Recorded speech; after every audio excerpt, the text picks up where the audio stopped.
Welcome back to a new video, friends. Today we are going to talk about how to off mono audio setting in Realme phone.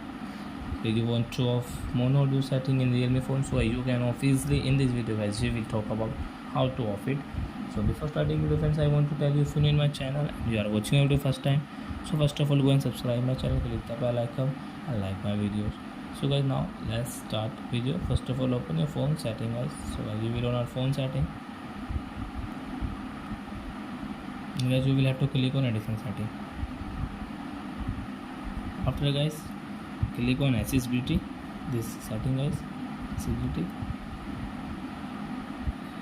scroll it,